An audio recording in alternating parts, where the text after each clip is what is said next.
Hello and welcome to this edition of News Desk with me, Bernice Abubedulansa. Coming up, minority demands parliamentary approval for decision by ECOWAS to activate a standby force to Niger. And government deploys tow contractors to begin reconstruction of collapsed bridge linking the northeast region's major road to the southern part of the country.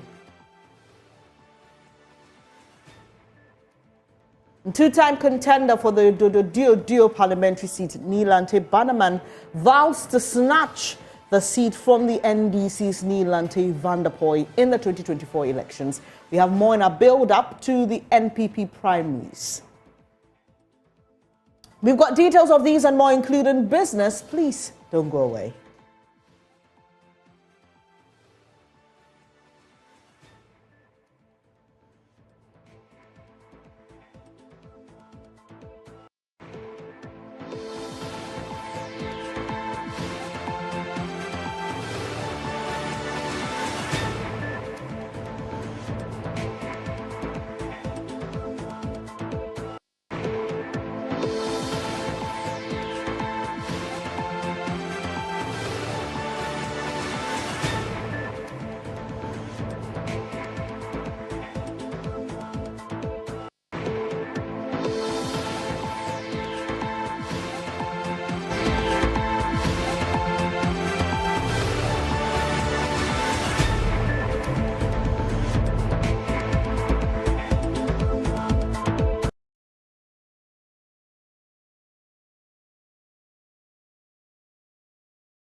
Thanks for staying with us. We are live on DSTV channel 421 on your digital television and around the world at myjoyonline.com. The details now. Ranking Member of Parliament's Foreign Affairs Committee, Samuel Ablakwa, is calling for Parliament to reconvene over the decision by ECOWAS to activate a standby force that will be deployed to Niger to restore constitutional order.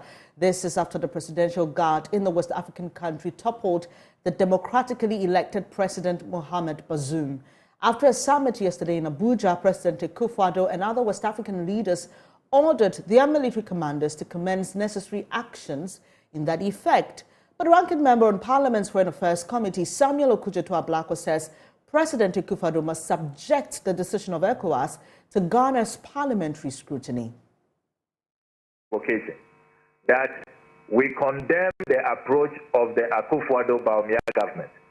They should have subjected all of these matters to a full-blown parliamentary debate. Look at what is happening even in Nigeria. Despite the president's decision, the Senate is debating these matters and even departing from the president's decision. Other countries are subjecting this major decision to a parliamentary debate, a parliamentary vote for a parliamentary resolution. That is what is done in a democracy.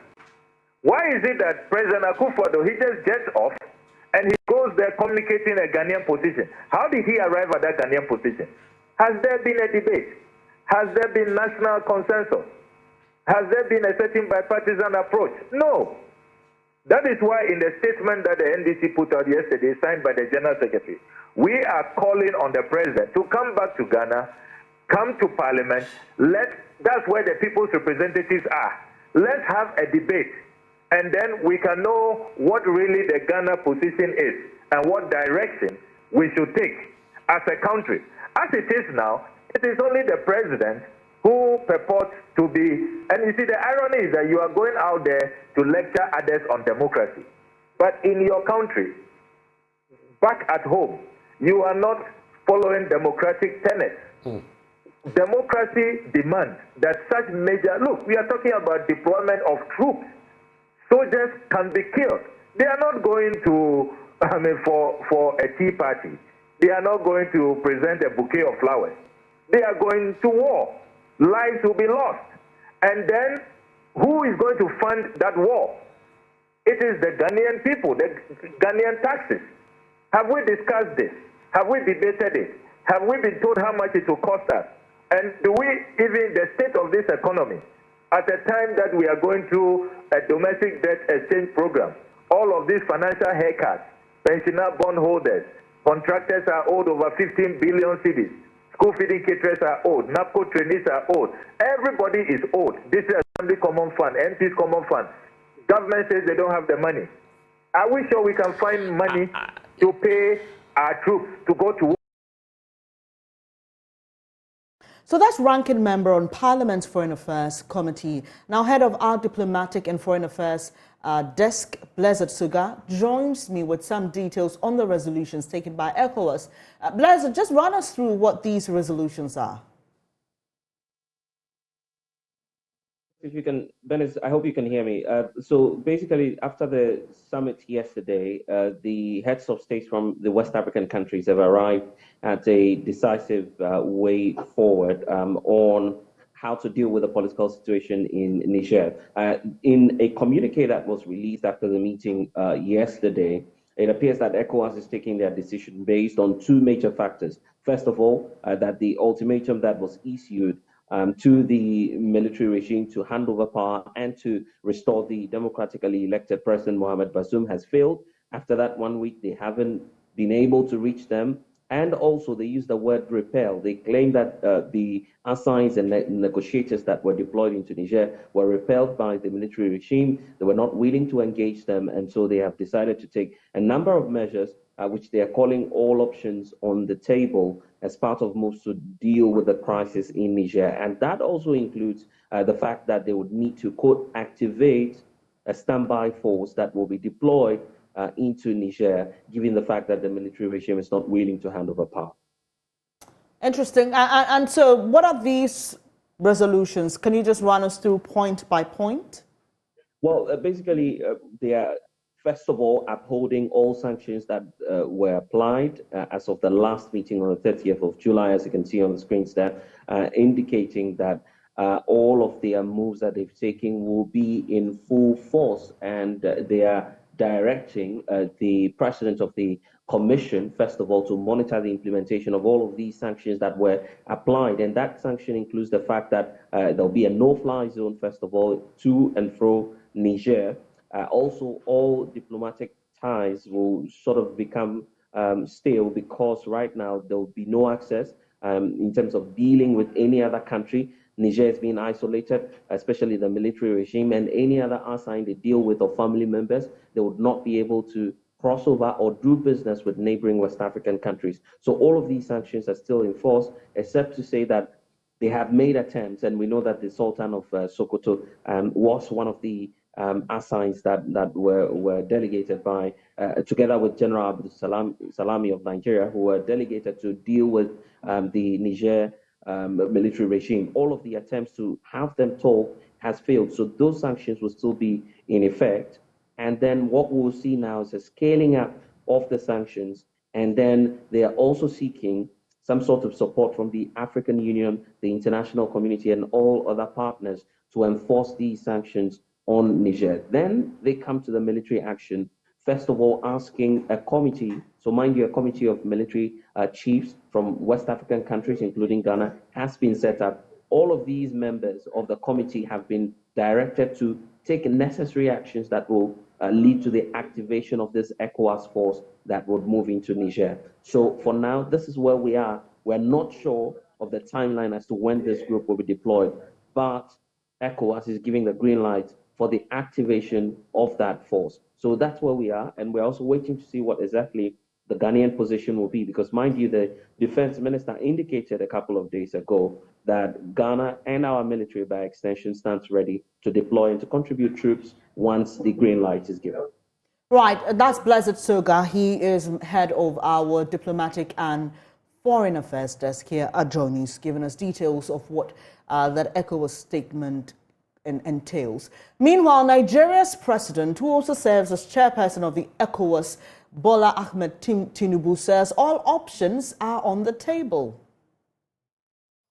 The outcome of this summit is a testament to the power of collaboration and unity. We have reaffirmed our commitment to the people of Niger and to the progress of our entire ECOWAS community. We will continue with that. And you will see from the communique of this extraordinary summit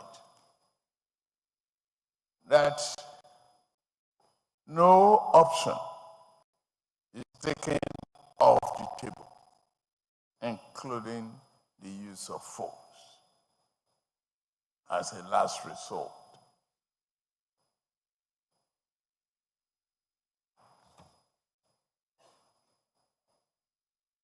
If we don't do it, no one else will do it for us. We remain steadfast in our commitment to supporting Niger in the journey towards peaceful and democratic stability in the country. The road ahead will undoubtedly have challenges, but I firmly believe that with our collective resolve, we can navigate these obstacles and chart a path towards lasting peace and prosperity for Nigerians and ECOWAS. I extend my sincere gratitude to all of you for your dedication and valuable contributions during this extraordinary summit. Your unwavering commitment to ECOWAS and the welfare of our continent is highly commendable.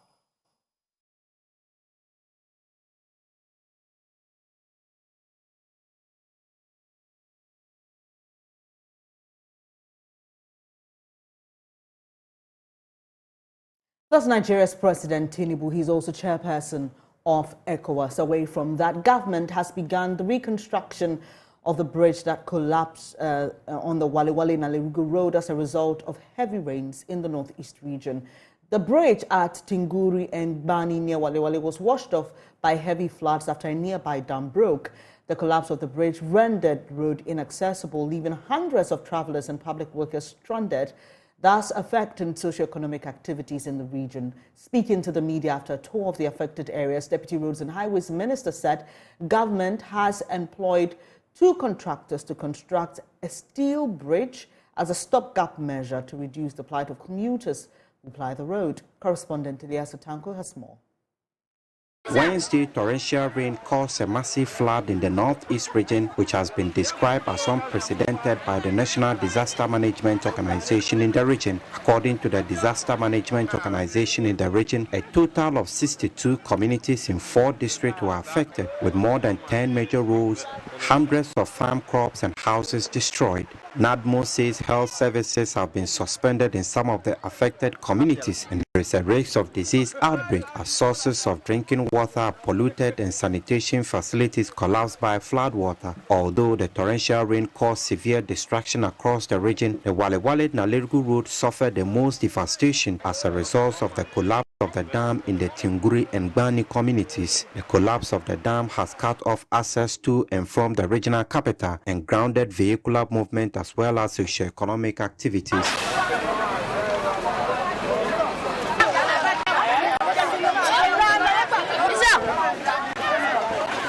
With no alternative route, desperate travelers and motorists are still risking their lives to reach their destinations. I'm going to Nairobi. They brought us here with from where we stopped to this place. They took 5 cities and the crossing to 5 cities. So that's things. I'm a student. Okay. So I went to, my mom was not feeling well. And I'm also a candidate. We didn't need the government a lot. It's like every year that's what is happening.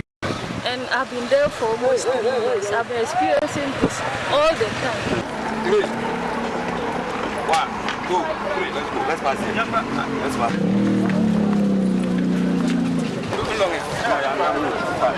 Go the other side. We are actually coming from Naliru ambulance station.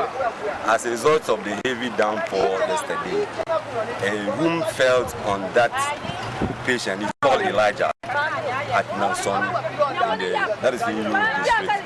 We were called to respond to that. Upon reaching there, they assessed the patient and realized that he was having a femoral fracture.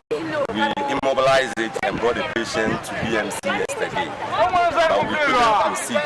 This afternoon, we needed to transport the patient to Bolga to meet a bone specialist.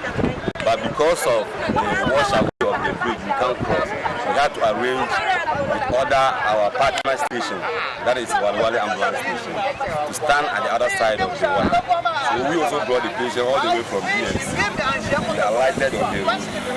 On foot, we carried the patient and crossed the water and delivered the patient to the Walwale ambulance station so that they can also proceed to Bolga to meet the patient. In response, officials from the Ministry of Roads and Highways arrived in the region to assess the state of the damaged roads caused by the heavy downpour. The team was led by the Deputy Minister Stephen Jalula in the company of the Chief Director and engineers of the ministry. After touring the affected roads, the Deputy Minister announced the start of work for the construction of a steel bridge to facilitate the movement of goods and people on the road as a temporary measure. We came along with very formidable contractors, Maripoma Enterprise Limited and Maus Construction Limited.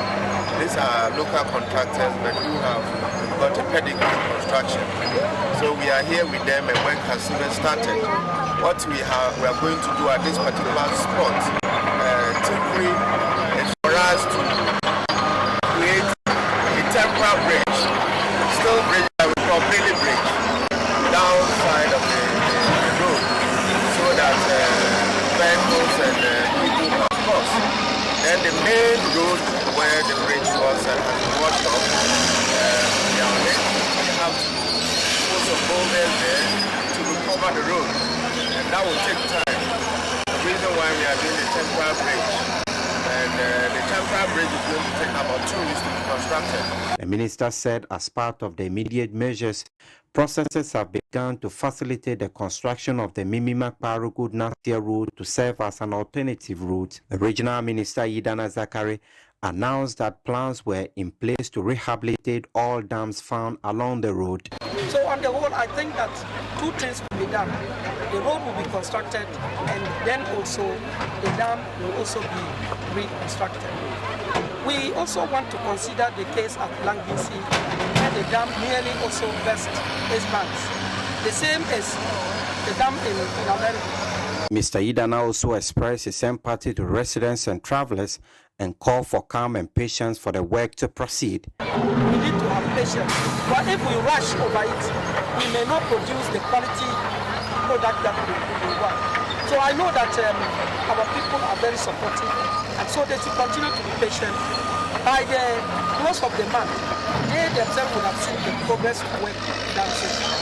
A member of Parliament for Nalirgu Gambaga, Alhaji Baba Seidu Isifu, thanked the government for the quick response, but called for the National Disaster Management Organization to be supported with adequate resources to respond to the victims of the flood. I want to use this medium to also say that NADMO must be resourced enough to take care of this situation.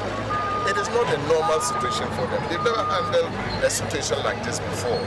So we should not say that they are already around and they can do it. They need more support. They need more logistics. They need the energy to be able to give some interventions so that people will have some amount of relief. Elias Sutanko reporting from Parugu for Joy News.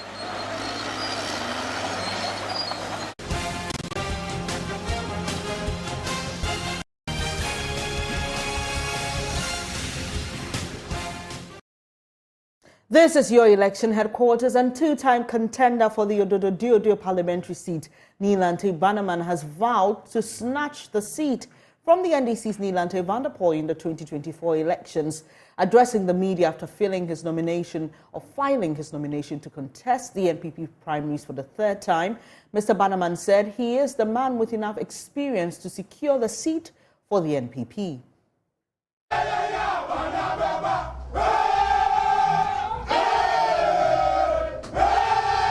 Having won the 2019 primaries with 543 votes, Nilante Barnama is confident the upcoming election is a done deal for him. The former chairperson of the National Premix Committee contests for the third time against Manaf Soa, despite losing the seat to the NDC's Nilante Vanderpoy with over 6,000 votes in the 2020 general elections. He believes he has enough experience for a better shot this time. Having contested for 3 times, I have enough experience to know what to do and what not to do. And I can tell you, it will be difficult for me to tell you what is up my sleeves. But I can assure you that we are very poised to win the seat. In fact, the primaries, you are saying it is a done deal for me.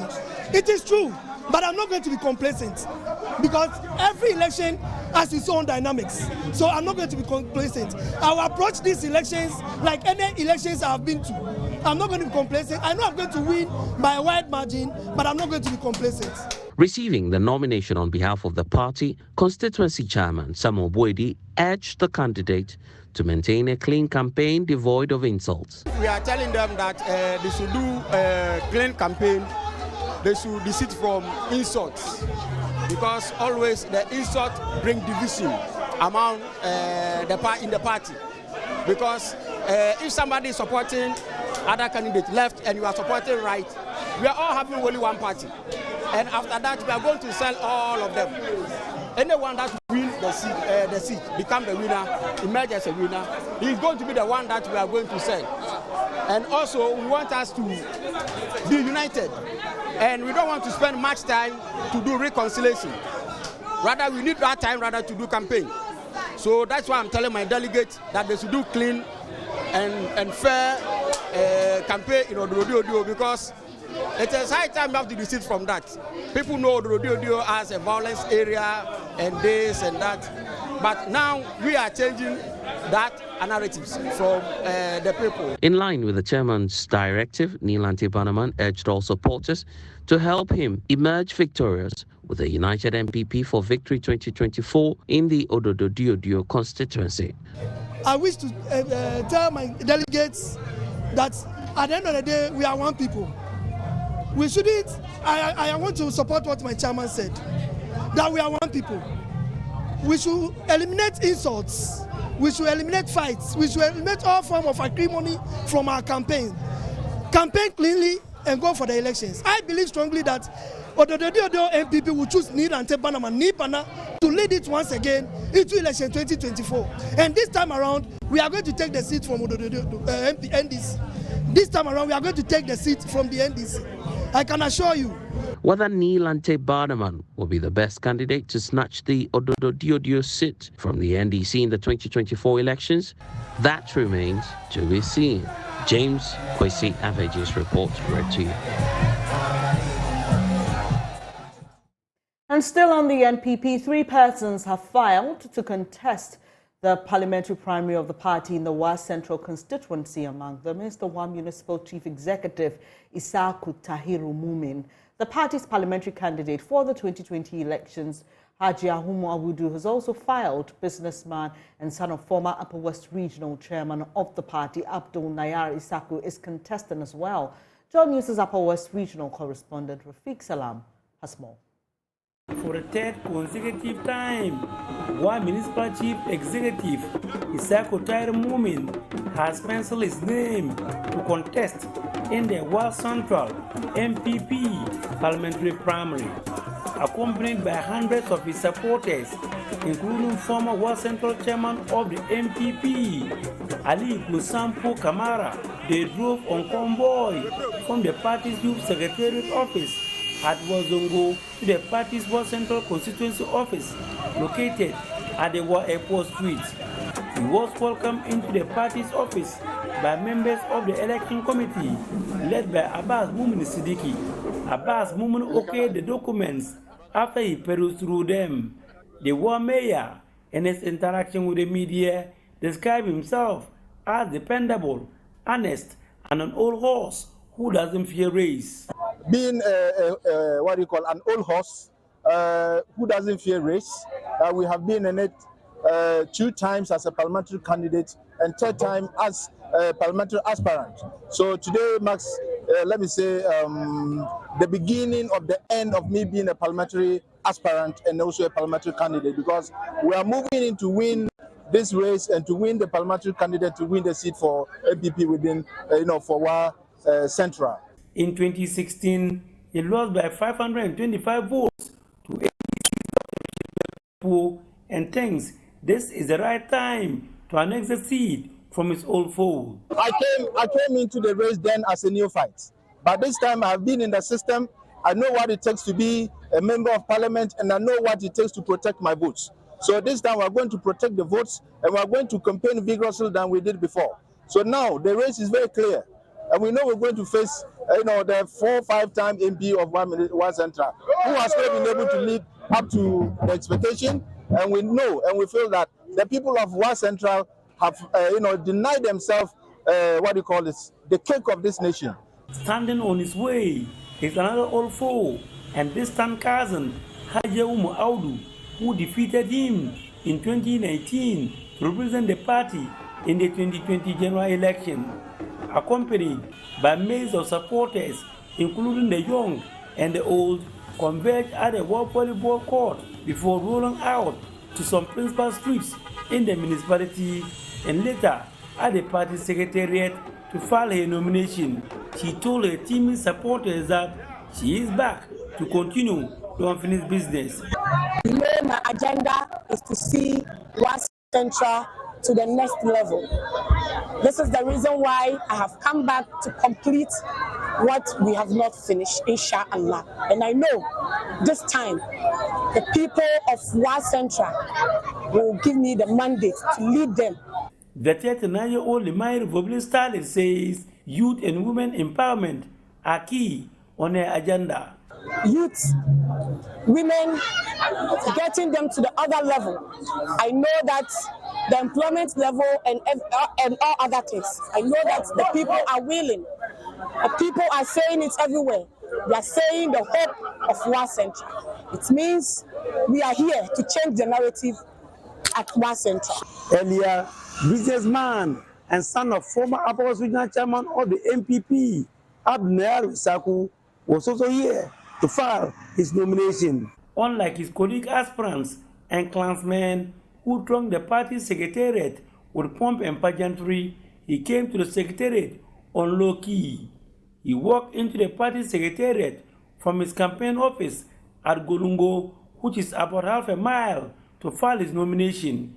Cast in the mold of his late father, Akufo-Addo discarded the notion that he is a newcomer when it comes to the MPP, stating that if given the opportunity, he will work to bring all sects of the wider community together for the development of the area. One thing which is certain and crystal clear about this MPP Wa Central parliamentary primary is that the winner of the election will be a descendant of the great Imam Yamoro of the Remai clan. What is sort of uncertain whether the person will be a female or a male. Reporting for Joy News, Rafik Salam. Wow. Away from the NPP's internal politics, Chief Executive Officer of the National Food and Buffer Stock Company, Alhaji Al-Hassan Abdul Wahab Aludiba, still on the NPP, has filed his nomination to contest the party's primaries in the Pusiga constituency of the Upper East region. He told his supporters, who defied heavy rains to accompany him for the filing process, that he was a well-marketed candidate capable of snatching the Pusiga seat from the NDC because he's already demonstrated that his leadership will bring youth and women empowerment as well as massive development to Pusiga. Here's correspondent Albert Sori with more on the NPP's internal elections. Haji Hanan Abdul Wahab Aludiba has become a well-known political figure in the Pusiga constituency.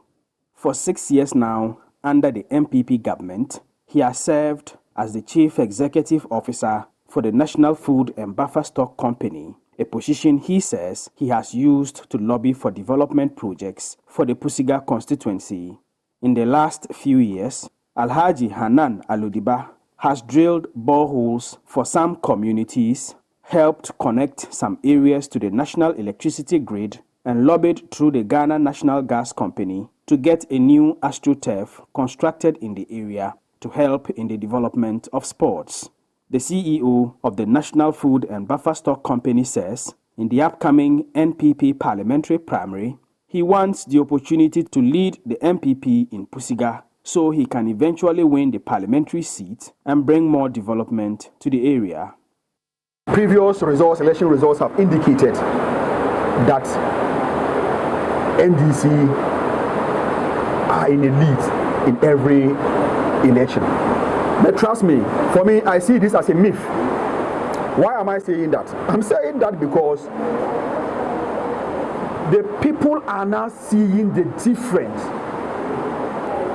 Previous leaders haven't been sincere to the people that there's an opportunity out there, that there's a different world out there that you can go, harvest, lobby, and bring development.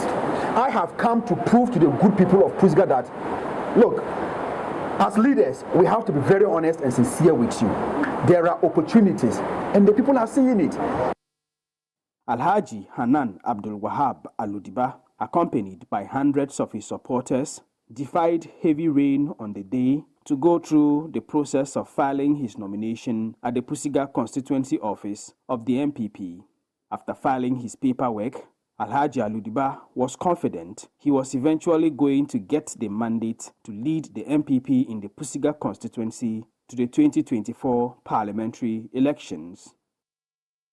Today I am here with respected members of parliament and ministers of state who have accompanied me to submit my nomination forms. They didn't follow me because it is Hanan that they know, or it is Hanan who is also in MPP. No, they are here with me because they know me very well. They know the passion that I have for development, and they know that I mean well for the good people of Pusiga. And they have all come here to commit with their various offices that given any opportunity. My big brother, Honorable Hassan Tampoli, is here with me as a Deputy Minister for Transport. Apart from his sector, there are a lot of sectors in this government that he has a good relationship with managers of those sectors that he can help me lobby to bring more development to the good people of Pusiga. And politics is all about the person who has the ability to bring development, to bring progress. Somebody who would not take the people for granted. And that is me. Some of his supporters also spoke to Joy News. We have appreciated a lot what he has done for Mother Pusiga, and we have decided that as youth, as polling station executive, as electoral area coordinators, as women group, to come together, contributed to our widow's mite, and we were even able to contribute in excess of the 3,000, which is the cost of the nomination form, to pick and to go and give it to him, to honor, for him to respond to the call that we have been giving to him to come and contest, so that inshallah will contribute and support him to become the MP. Through him, that Pusiga has developed. Through Chief Hanan, that MPP will got to know that yes, we have a candidate. Without him, I don't think this time around where we would have been. Through Chief Hanan, that the Pusiga MPP seat, God willing, this coming 2024 election, we are going to pick it once and for all. Because since our constitution has been given to us, MPP have never won.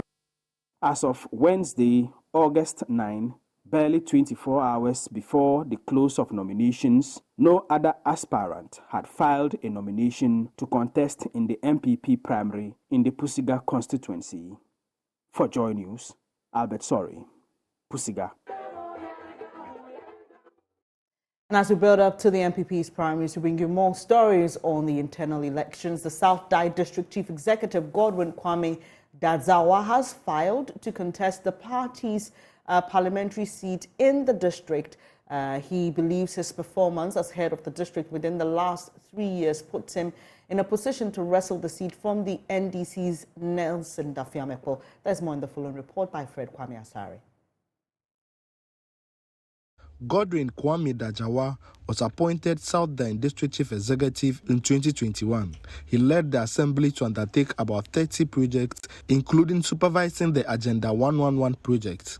He was trailed by some executives and electoral area coordinators to successfully file his nomination to contest in the New Patriotic Party parliamentary primaries. Mr. Dajawa said he decided to contest to respond to calls from the locals for him to lead a paradigm shift in the development of the constituency. I started even my basic, let me say, nursery KG, primary school, elementary school, secondary school, which is now senior high in this place. Even after sixth form, I came down to do my national service here. I'm always with the people. I'm not someone brought from Accra. I'm locally bred, brought up person here. So the locals, they are calling for me. And the local, they form the majority.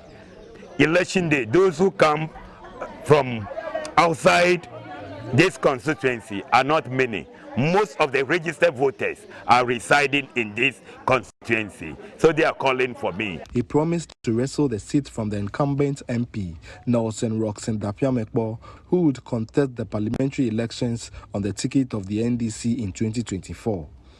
Honorable Dapiamekbo, you say he's my good friend, eh? Yeah, he's my very good friend.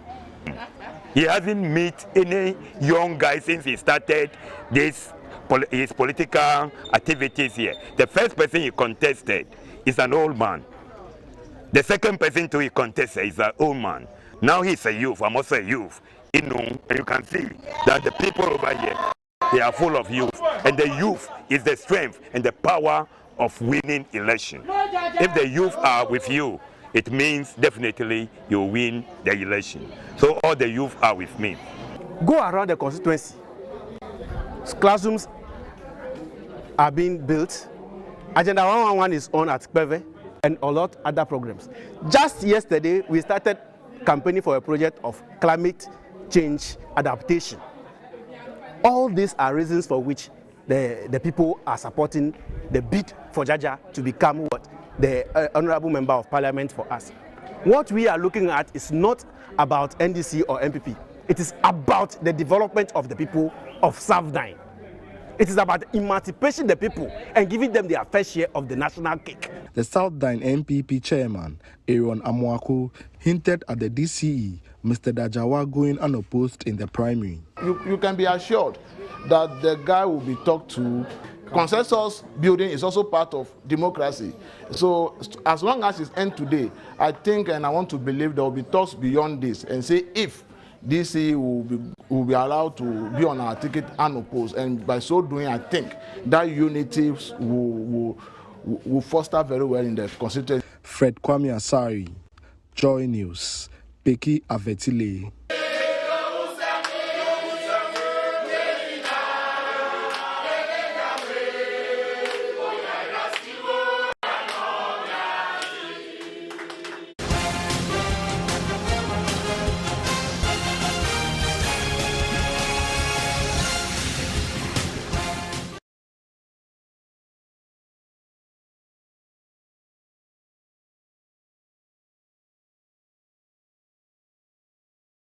Stay with your election headquarters for more on the NPP's internal elections. This is News Desk with me, Bernice Abubedulansa.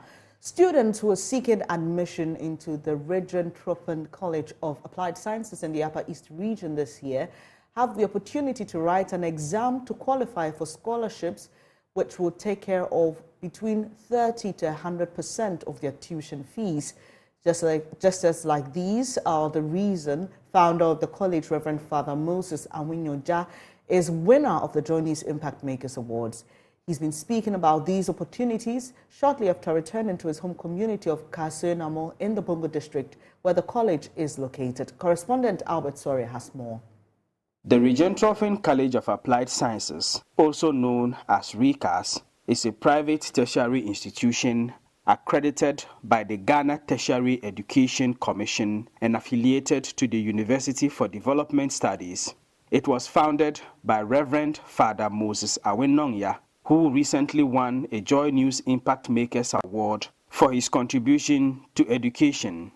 Since its inception in the year 2016, the Regent-Troffin College of Applied Sciences, located at Kansoinamu in the Bongo district, has awarded hundreds of scholarships to students who gained admission into the institution. This year, the college is again offering the opportunity for students who gain admission to study various courses to also gain scholarships of 30, 50, 70, and even 100% on their tuition fees. Reverend Father Moses Awinongya explains. The source of funding, as I said, we've given formally the two main source of funding from the foundation, the Regent-Troffin Education Foundation, and then you then have the college itself, given the opportunity, knowing that it is a reduction or it's a deliberate loss being created, but we're saying that we are taking on this deliberate loss. So we're giving the students the opportunity to gain admission and to gain knowledge, and with the knowledge Ghana will gain. And so even if we are not gaining directly in terms of money, we will be gaining because also you are building the manpower of the country. And this is also part of our achievement of our people-centered philosophy.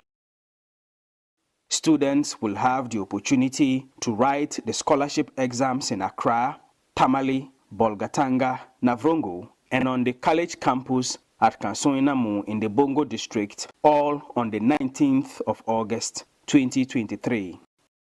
We can comfortably manage from our space here 300 to 400 students.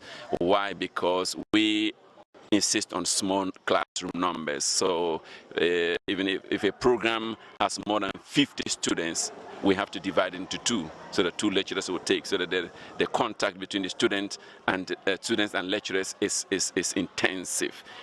Otherwise you are bringing in a lot of people into, and then the lecturer is standing there. He cannot take assignments, he cannot give project work, he cannot run seminars for them, and so at the end of the day you are not able to get the real results that you want. And so we insist on small classroom numbers or lecture hall numbers, and because of that we can say that comfortably we can manage for now this year 300 to 400 students, and we have no problem because of the number of staff we have.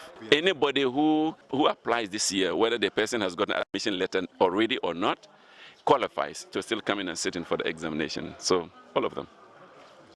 The programs on offer here at RECAS include diplomas and degrees in computer science, business administration, accounting, agriculture for social change, and basic education. For the 2023-2024 academic year, the Regent-Troffin College of Applied Sciences is also introducing courses in general nursing and public health nursing.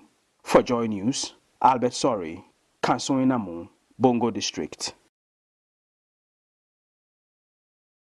Congratulations to the Reverend Father once again. Now, healthcare workers in the Greater Accra region are calling on government to establish a health insurance policy that protects their well-being. Despite their daily sacrifices, they lack adequate insurance. This appeal was made during an award ceremony to recognize the dedication of frontline healthcare workers in combating COVID-19 and other diseases. There's more in the following report. The Office of the President, in partnership with the Greater Accra Regional Coordinating Council, has recognized 5,000 frontline and allied health workers across the 29 districts of the Greater Accra region for their remarkable contributions towards the fight against COVID-19 pandemic.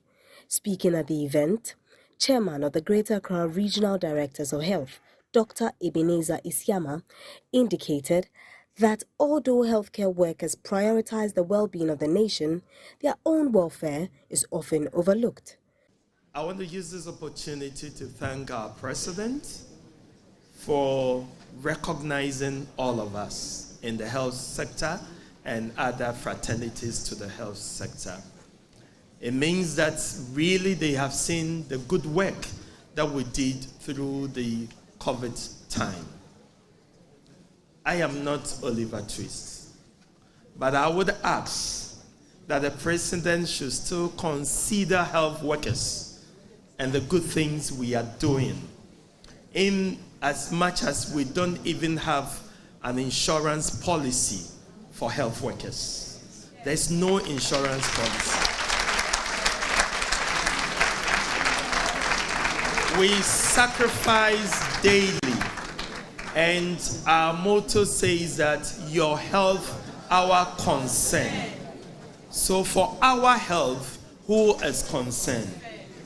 It is a question, and I believe the President will hear us. The Greater Accra Regional Minister Henry Korte assured that his office would collaborate with the Ministry of Health to address their concerns.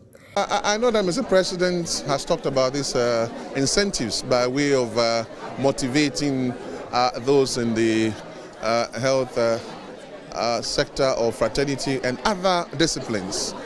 So we will convey same through the Minister of Health to His Excellency the President. But I know that it will be no news to the President because we know that he has plans of that nature.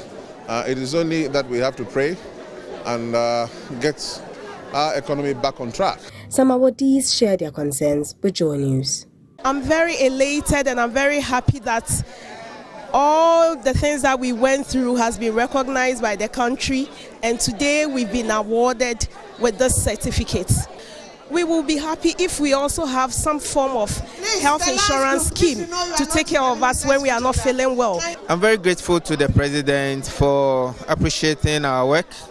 In fact, it wasn't an easy journey. It was a very great task. We work in communities where we don't have decent accommodations, and you have to struggle out to lay your head.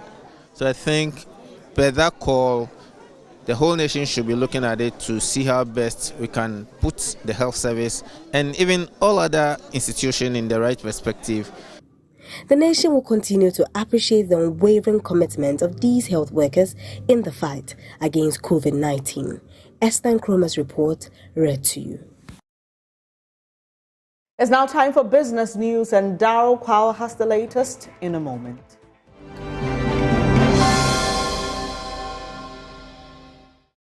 Hello, welcome to Business. My name is Ablakwa. The Ghana Statistical Service is hopeful the harvest season will help bring down food inflation. Food inflation in recent times has contributed significantly to overall inflation, calling for a policy direction to address the situation. Foster Jao is head of price statistics at the Ghana Statistical Service and has been speaking to Joy Business. Because we are entering the harvest season, if indeed production increases, then we are likely to go further down than what the predicted will be. Like we might come probably within the 30s, if not lower. And so, if there's no any tax policy hikes in petroleum prices, then I don't think we'll get to that much. We may go up, but it will come down lower than what they are predicting. I know the Statistical Service doesn't do predictions and projections, but realistically, are we likely to get there looking at the current rate of inflation and how food prices basically is driving inflation? Yeah, so as I said, it is true that if you look at the month-on-month and the year-on-year, we are increasing. But as I said, the good news is that we are not entering the harvest season. And so if we are able to chalk bumper harvest, enough tomatoes, enough rice, enough maize, enough vegetables, then those food items will push the inflation down. Unless, of course, there's a reversal in some other fiscal policies like increases in taxes, increases in petroleum prices. Otherwise, with a bumper harvest, which we are all expecting because of the rains that we've had, then certainly we should be coming down, if not drastically. Now, there are mixed views about the high cost of living in the country following the increase in inflation to 43.1%. Joy Business spoke with a section of the public in Accra. Inflation is too high, you understand? The increment of prices and goods and services is really bad, and especially most of the times these things happen when there's an importation. You understand? The businessmen and the investors, when they try to import goods and services from outside, and there's a lot of taxes on them. You feel me? Yeah. So the government tried to put a lot of taxes on them, and when it happens like that, with the consumers, it's really affects us. Yeah. So some of the products, something like bread, something like even food to eat. Currently, right now, if you're having 20 cedis, trust me, you are not going to get a food that is going to satisfy you. You understand? Unless you get like 50 cedis, that is when you're going to feel. You understand? And right now, the formation for this economy is 001. You understand? Yeah, so that means in the morning you're not going to eat, in the afternoon you're not going to eat, then in the evening you find something to eat. The way things have gone high so far, it has really destroyed or damaged our economy. So I feel like if things can go a little bit down, it also help us and it also creates more jobs, because now even if you can't even get a 200 job again or 300 job at the end of the month, and now things have gone high, we can't even rent even a single room like we used to do before. So everything has gone high to the point that the insecurities keeps on adding. Because of the inflation now, even people are not patronizing our business. We find it very, very difficult to get our daily sales. The passengers are not coming because they used to join trotro rather than the taxi, because the taxi is very expensive than the trotro. So they used to join the trotro more than the taxi. So we are finding things very, very, very difficult now. Over the world now, you see, it is not Ghana alone. You see, the inflation, everything, rate and everything, it will be the whole world. It's not within Ghana, our motherland alone. You see, so it is the hand of God. You see, I mean, baby Gakal, you see, Bible tells us that, days will come, times will come, and things will change, and we shall see certain things. You see, and then when we started seeing all these things, we have to know that the time is coming to an end. And that's it for business. Bernice will be back right after this break.